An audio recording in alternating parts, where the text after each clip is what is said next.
지난 2월 18일 강변교회 원로 목사이셨던 김명혁 목사님이 하나님의 부르심을 받아서 천국으로 가셨습니다.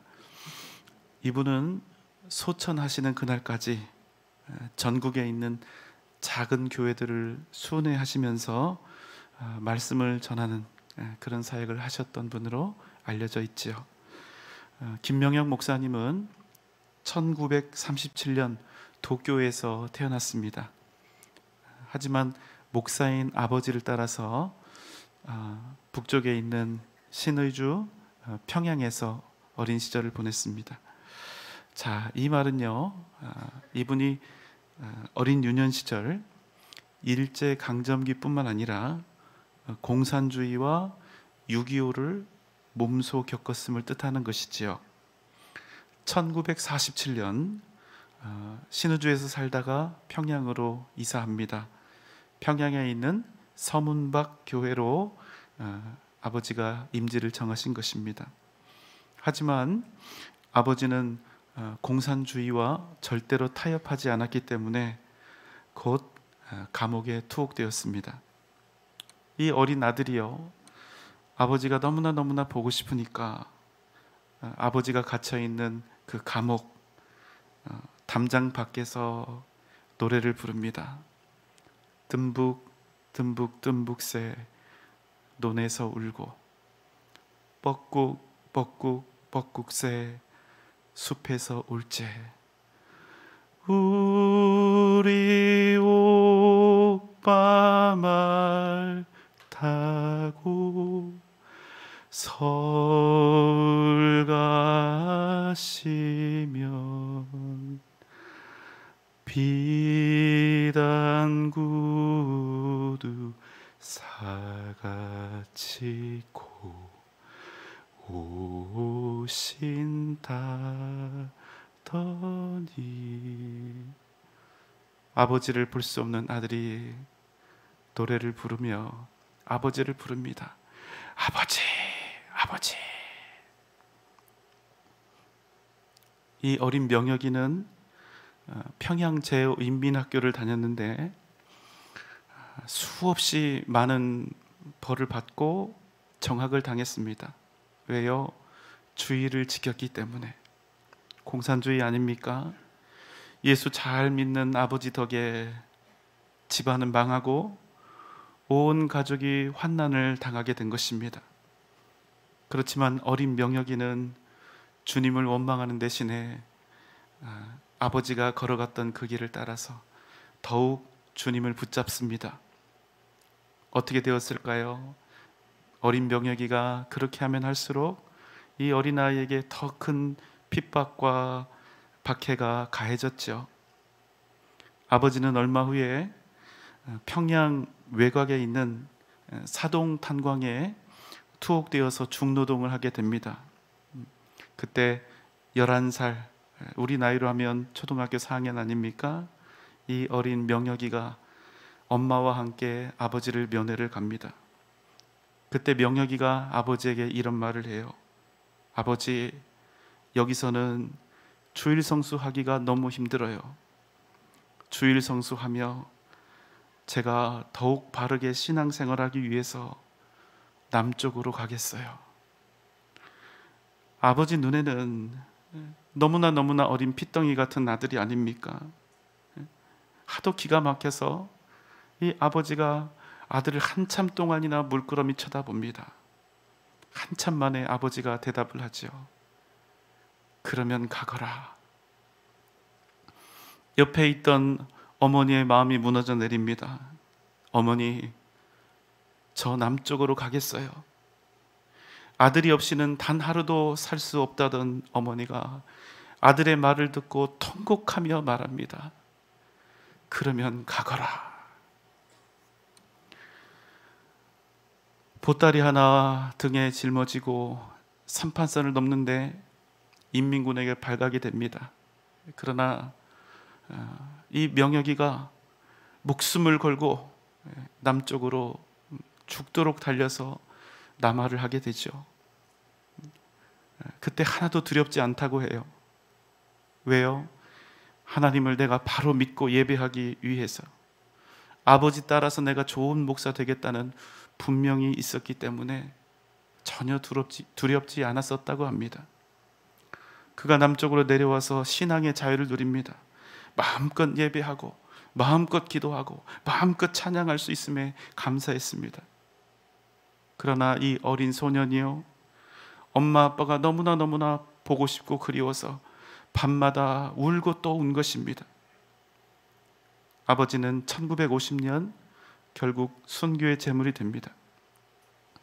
그 즈음 부산에서 한국의 무디라고 불렸던 그 유명한 이성복 목사님을 만났습니다. 얘야, 너의 기도 제목이 무엇이냐? 목사님, 저는 좋은 목사님 되는 거, 그게 제 꿈이에요. 그리고 그는 그 다짐대로 목사가 되어서 평생을 복음 전하는 일에 헌신했습니다. 목사님은 정말로 평생 성공적인 목회를 했습니다. 하지만 여러분, 이 11살짜리 꼬마가요, 홀로 남쪽에 와서 직접 부딪혀야 했을 그 생존의 문제와 그 말로는 표현할 수 없는 그 환난을 우리가 미루어 짐작할 수 있는 것 아닙니까? 목사님의 고백입니다. 나는 공부를 잘했습니다. 그러나 공부는 2번째였고 3번째였습니다. 저의 삶에 있어서 가난과 슬픔과 아픔은 제 인생의 보석이 되었습니다. 이 목사님이 어려서부터 많은 성경 말씀을 암송을 했는데 그 중에서 한 구절을 여러분께 소개하려고 합니다. 요한복음 14장 1절입니다. 너희는 마음에 근심하지 말라. 하나님을 믿으니 또 나를 믿으라. 너희는 마음에 근심하지 말라. 하나님을 믿으니 또 나를 믿으라. 주님께서 제자들에게 하셨던 말씀이죠. 예수님의 제자들은 주님께 자신들의 인생을 다 걸었던 사람들이었습니다. 우리 역시도 오직 주님을 위해서 살겠노라 하지요. 하나님께 영광 돌리는 삶을 살겠다 합니다. 그러나 우리는 아무래도 행동보다는 이 말이 거창한 쪽이죠. 그러나 제자들은 말만 무성한 우리들과는 완전히 결이 달랐습니다. 그들은 정말로 그물을 버렸습니다. 정말로 배를 버렸습니다. 생계의 수단이며 자신에게 엄청난 부를 주었던 세리의 직업도 버렸습니다. 가족을 떠났고 자신의 든든한 뒷배가 되었던 가문도 버렸습니다. 그야말로 주님께 자신들의 인생을 올인한 사람들이었죠. 그런데 그런 대단한 제자들에게도 두려워할 것이 있었다는 거예요. 어쩌면 자신들의 인생을 온통 주님께 걸었기 때문에 그랬을지 몰라요. 여러분, 제자들이 가장 두려워했던 주님의 말씀이 무엇이었을까요? 마가복음 10장 33절, 34절, 45절의 말씀입니다. 보라, 우리가 예루살렘에 올라가노니 인자가 대제사장들과 서기관들에게 넘겨짐에 그들이 죽이기로 결의하고 이방인들에게 넘겨주겠고 그들은 능욕하며 침뱉으며 채찍질하고 죽일 것이나 그는 3일 만에 살아나리라 하시니라. 인자가 온 것은 섬김을 받으려 함이 아니라 도리어 섬기려 하고 자기 목숨을 많은 사람의 대속물로 주려 함이니라. 제자들이 두려워했던 것은 무엇입니까? 주님께서 고난을 당하시고 결국 죽임을 당하시리라는 것이었습니다. 주님께서 제자들을 떠나고 결국 자신들만 남게 될 것이란 사실이었습니다. 주님이 죽고 우리를 떠나시면 우리는 어떻게 하란 말입니까? 주님, 우리 어떻게 합니까? 그런 그들을 향해서 주님이 말씀하신 겁니다. 너희는 마음에 근심하지 말라. 너희는 마음에 근심하지 말라. 하나님을 믿으니 또 나를 믿으라. 환난은 우리에게 고통을 가져다 줍니다. 억울한 마음도 답답한 심정도 줍니다. 슬픔도 주고 인생의 고단함도 가져다 주지요. 그리고 우리가 만나는 현실을 자꾸자꾸 부정적으로 만들어 갑니다. 그러나 여러분, 우리는 오직 한 가지 이유로 말미암아 근심하지 않습니다. 그 이유는 무엇입니까? 살아계신 하나님을 믿는 믿음입니다. 하나님을 믿는 그 믿음 때문에. 이 시간 제가 여러분과 나누고 싶은 이야기는, 우리가 인생 살다 보면 많은 환난을 당하게 되는데 그 환난이 우리에게 주는 의미가 무엇인가? 환난이 우리에게 주는 의미에 관한 이야기입니다. 오늘 우리는 로마서의 말씀을 만나게 되는데요, 로마서는 사도 바울이 로마에 있는 교회와 그곳에 있는 성도들에게 보낸 편지입니다. 로마는 BC 753년에 세워진 도시고, 사도 바울이 살던 시대에는 인구가 약 100만이나 되는 큰 도시가 되었습니다. 여러분, 우리 전주가 한 70만 정도 되는 거 아시지요? 전주보다 훨씬 큰 도시가 그 고대 사회에 만들어진 것입니다. 최첨단 문화와 문명이 집약된 도시였죠. 공공 건물과 주거지 사이에 수도관이 쫙 연결이 되었고, 대중 목욕탕이 무려 300개나 되었습니다. 1세기 말에는 그 목욕탕의 숫자가 1000개까지 늘어났다는 그런 기록이 있어요. 로마를 구성하고 있는 사람들, 그 사람들은 대부분이 노예들이었습니다. 어떤 사람들입니까? 로마의 정복전쟁에서 패배한 나라의 사람들, 그들이 포로로 잡혀와서 노예가 된 것이죠. 그러다 보니까 전 세계 아주 복잡한 인종과 복잡한 종교를 가진 사람들이 다 로마에 모여 있는 것입니다. 로마가 한 가지 그들을 회유하기 위해서 한 정책이 뭐냐면 모든 종교를 다 포용하는 것이었습니다. 모든 종교가 다 허용되고 있었던 거예요. 또 그럴 수밖에 없었던 것이, 살아있는 황제를 신으로 숭배하는 로마였으니 당연히 그것이 자연스러웠겠죠. 그들 중에 기독교인들이 있었습니다. 사실 처음에는 별 문제가 되지 않았습니다. 그저 로마의 입장에서 보면 많은 종교들 중에 극소수에 불과한 한 종교에 불과했기 때문에 그렇습니다. 그러나 곧 문제가 발생했죠. 어떤 문제였을까요? 다른 종교들은 숨을 다 죽이고 있는데 유독 기독교만은 황제의 숭배를 우상 숭배라 외쳤던 것입니다. 온 세상의 통치자인 로마 황제의 영린을 건드린 것입니다. 어떻게 되었을까요?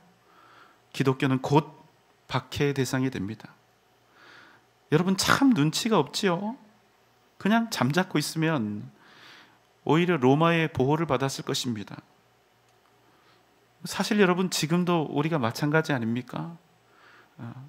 우리가 지금 살고 있는 현재에도 다양한 종교들이 있는데 그 종교들을 인정하고 그들의 신을 인정해버리면 우리 기독교가 왜 왕따를 당하고 여기저기서 욕을 얻어먹을 수가 있겠습니까? 그럴 이유가 없는 거예요. 사도행전 4장 12절입니다. 다른 이로서는 구원을 받을 수 없나니 천하 사람 중에 구원을 받을 만한 다른 이름을 우리에게 주신 일이 없음이라 하였더라. 우리는 오직 예수, 오직 예수, 그 이름 외에는 그 누구도 인정하지 않습니다. 그러니 우리가 칭송받기는커녕 오히려 사랑 없는 종교라고, 자기들밖에 모르는 종교라고, 너무나 배타적인 종교라고 이렇게 손가락질을 받기가 일쑤입니다. 로마 시대의 기독교도 마찬가지였습니다. 칼리굴라, 클라디우스, 네로, 갈라 황제, 이 시기에는 특별히 극심한 박해와 환난의 고통을 목숨 걸고 기독교인들이 버텨내야 했던 시기였죠. 공공의 적이 되어버린 교회와 성도들은 돌에 맞아 죽고, 톱으로 잘려 죽고, 불에 태워져 죽고, 칼에 맞아 죽고, 짐승의 밥으로 던져져서 죽고, 십자가에 달려 죽임을 당했습니다. 여러분, 이들에게 무슨 소망이 있었을까요? 더 놀라운 사실은 그럼에도 불구하고 그들이 자신들에게 찾아온 이 핍박과 환난을 결코 피하지 않았다는 사실입니다. 그런데 왜요? 왜 그들은 자신들에게 닥쳐온 그 극심한 환난을 담대히 맞이했을까요? 로마서 5장 1절로 4절입니다. 그러므로 우리가 믿음으로 의롭다 하심을 받았으니 우리 주 예수 그리스도로 말미암아 하나님과 화평을 누리자. 또한 그로 말미암아 우리가 믿음으로 서 있는 이 은혜에 들어감을 얻었으며 하나님의 영광을 바라고 즐거워하느니라. 다만 이뿐 아니라 우리가 환난 중에도 즐거워하나니 이는 환난은 인내를, 인내는 연단을, 연단은 소망을 이루는 줄 알미로다. 사도 바울이 외칩니다. 우리가 믿음으로 말미암아 의롭다 하심을 받았으니 우리가 하나님과 더불어 화평을 누리자. 우리가 이 은혜로 인하여 하나님의 영광을 바라고 즐거워하느니라. 무슨 말씀입니까? 우리가 예수 그리스도의 십자가의 은혜로 인하여 하나님과 화평을 누리게 되었고 더불어 하나님의 영광을 바라며 기뻐하게 되었다는 것입니다. 그 다음 이제 오늘 본문 말씀이 이어지는 거예요. 이뿐만이 아니라 우리가 예수로 인하여 환난 중에도 즐거워하나니 이는 환난은 인내를, 인내는 연단을, 연단은 소망을 이루는 줄 우리가 알미니라. 여러분, 무슨 말씀입니까? 우리가 그 어떤 환난과 시련을 당하게 된다 할지라도 예수 안에 있으면 그럼에도 불구하고 얼마든지 우리는 즐거워할 이유가 있다는 것입니다. 어떻게 말입니까? 우리가 만나는 환난은 그저 환난이 아니라 인내를 만들어내는 환난이요, 그 인내는 우리로 연단을 이루게 한다는 것입니다. 여러분, 연단이 무엇입니까? 불순물을 제거하는 것입니다. 우리로 더욱 거룩한 하나님의 사람이 되게 하는 것입니다. 아직 끝나지 않았죠. 환난은 인내를, 인내는 연단을, 연단은 소망을 이루는 줄 알미로다. 여러분, 무슨 뜻입니까? 우리에게 주어진 환난은 그냥 환난이 절대로 아니라는 것입니다. 여러분, 우리가 믿음으로 말미암아 의롭다 하심을 받았죠. 사실 여러분, 앞에 있는 저도 그렇고 우리는 절대로 의로운 사람들이 못 됩니다. 우리는 여전히 실존적으로 죄인입니다. 부인할 수 없는 악인들이에요. 그러나 이 신칭이 십자가의 은혜로 믿음으로 말미암아 의롭다 하심을 얻은 것입니다. 그래서 어떻게 되었습니까? 의롭다 하심을 받았기에 우리가 어떻게 달라졌습니까? 우리가 어떤 고난과 시련을 만난다 할지라도, 어떤 환난 가운데 던져진다 할지라도 여러분, 그 마지막은 반드시 어떻게 된다는 것입니까? 반드시 소망을 이루게 된다는 것입니다. 믿음 안에 있으면 우리에게 닥쳐온 환난은 환난이 아니라 오히려 우리의 인생을 영원한 소망으로 가득하게 한다는 것입니다. 무슨 뜻입니까? 우리가 예수 그리스도 안에 있으면 그 어떤 환난이라 할지라도 우리에게 복이 되는 놀라운 역사가 나타난다는 거예요. 여러분, 도대체 어떻게 이런 일이 일어날 수 있습니까? 창세기 아담과 하와는 선악과를 따먹은 후에 하나님으로부터 숨었습니다. 왜요? 두려웠기 때문입니다. 그런데 여러분, 아담과 하와가 과연 무엇 때문에 갑자기 두려움을 느꼈을까요? 그저 선악과를 따먹지 말라 하나님의 말씀을 어겼기 때문입니까? 단지 과일 하나 먹은 건데? 여러분, 맞는 말이지만 이게 궁극적인 이유는 아닙니다. 그럼 무엇입니까?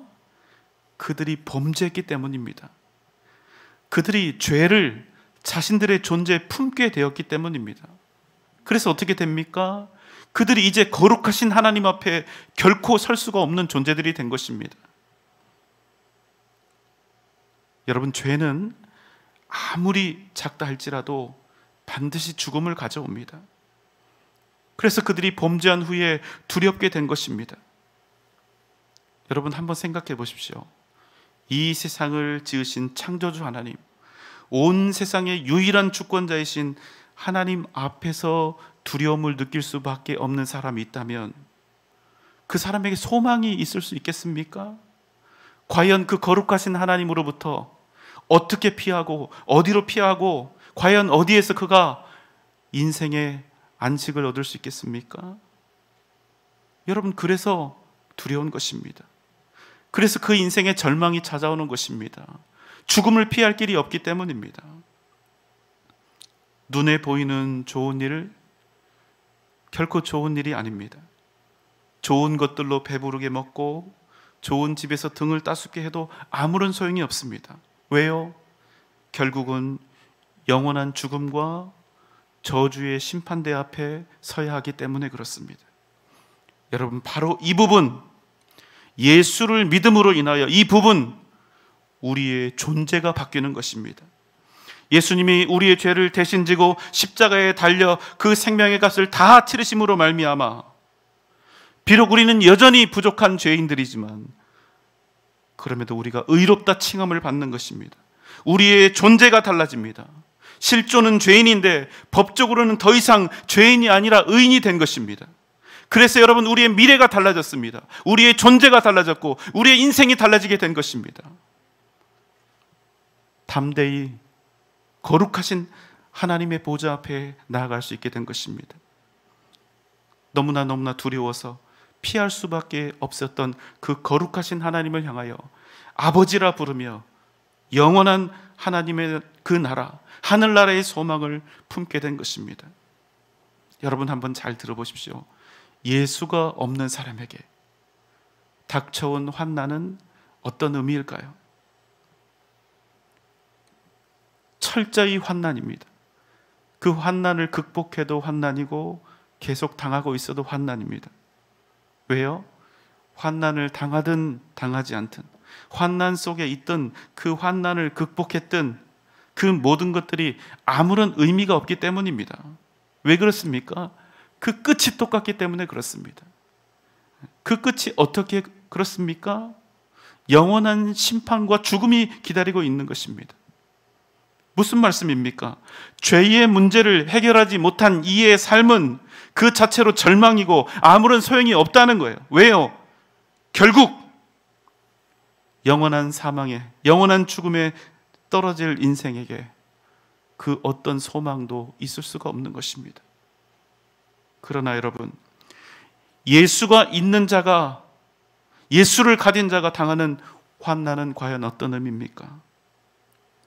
안타깝게도 우리 믿는 사람들에게 환난이 닥쳐옵니다. 때로는 견디기 어려운 극심한 환난과 핍박이 다가오지요.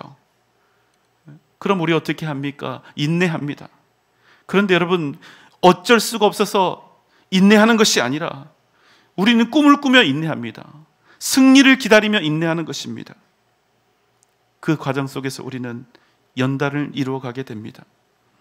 더러운 진흙탕 속에서 피어나는 아름다운 연꽃처럼 그 인생이 더욱 성숙한 믿음으로 새롭게 태어나는 것입니다. 그럼 어떻게 될까요? 그의 삶이, 우리의 삶이 소망으로 넘쳐나게 되는 것입니다. 완전히 달라진 존재로서 완전히 새롭게 된 인생을 살아갈 수 있게 되는 것입니다. 여러분, 어떻게 이렇게 될 수 있습니까?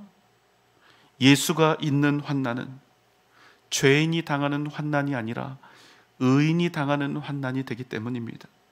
죄의 문제를 해결받은 자, 예수의 이름으로 의롭다 하심을 얻은 의인이 당하는 환난이기 때문에 그 어떤 환난 앞에서도 담대하고 당당할 수가 있는 것입니다. 왜요? 그 결과는 소망이요, 승리요, 생명이기 때문에 그렇습니다. 여러분, 우리가 예수를 믿음으로 바뀌는 근본적인 존재의 차이가 되는 것입니다. 의인이 당하는 환난은 어떤 의미일까요? 너 죽어라 이렇게 주시는 환난일까요? 아니면 살라고, 더 위대한 믿음의 사람이 되라고, 복 받으라고 주시는 환난일까요? 여러분, 앞입니까 뒤입니까? 뒤지요. 하나님께서 우리에게 만약 환난을 허락하신다면 그것은 복 받으라고 주시는 환난인 것입니다. 여러분 기억하십시오. 주님이 우리에게 계시기 때문에 우리는 환난 중에도 즐거워할 수 있는 믿음의 용기와 기백이 생겨나는 것입니다. 여러분 잊지 마십시오.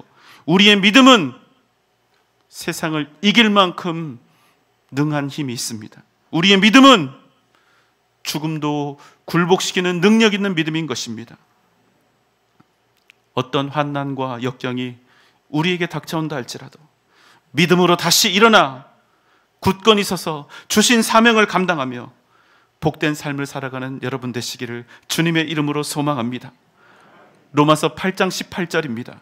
생각하건대 현재의 고난은 장차 우리에게 나타날 영광과 비교할 수 없도다. 생각하건대 현재의 고난은 장차 우리에게 나타날 영광과 비교할 수 없도다. 사랑하는 여러분, 그 어떤 환난 속에서도 근심하지 마십시오. 두려워하지 마십시오. 어떤 환난 속에서도 절망하지 마십시오.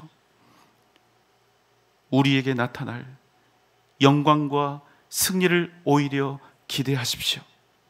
오직 믿음으로 환난 중에도 기뻐하며 주께서 주실 영광을 기대하며 즐거워하는 복되고 복된 삶을 살아가는 우리 사랑하는 성도님 되시기를 주님의 이름으로 축원합니다.